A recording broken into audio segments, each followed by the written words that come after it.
The new interpretation of the film will be delivered on Disney Plus, alongside different motion pictures going directly to the web-based feature like the impending surprisingly realistic Pinocchio.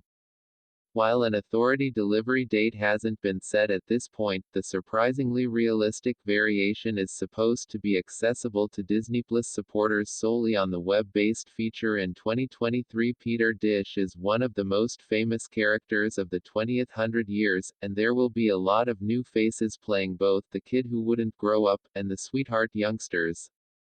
The hesitant property manager star Alexander Milani, 16, will take on the lead spot as Peter Container.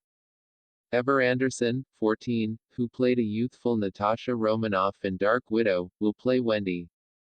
They'll be joined by Joshua Pickering and Jacoby Jupe as John Sweetheart and Michael Deere, respectively. Of course, Peter Dish is jam-loaded with noteworthy characters other than only the Deers and Peter, similar to the Lost Young Men and Tinker Chime. Yara Shahidi, who's featured in Darkish and Developedish, will play the universally adored 5 inches tall pixie, Tinker Chime. Another new face making her full-length presentation will Alyssa Wapanatic, who will play the local American princess Tiger Lily. The Sweetheart Guardians will be played by Rebel One, a Star Wars story star Alan Tudyk and Deadwood entertainer Molly Parker.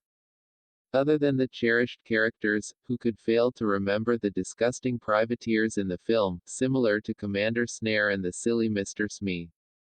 Double Cross Foundation grant chosen one Jude Regulation will be the furthest down the line entertainer to take up the Chief Snare moniker, while satire veteran Jim Gaffigan will depict his klutzy companion Smee. Commander Snare was perhaps of the most examined job in Hollywood, and it had apparently been proposed to a lot of other prepared entertainers during improvement. There were reports that the part had been proposed to stars like Joaquin Phoenix per DisInsider, and Will Smith through Screen Rant, before it at last went to Jude.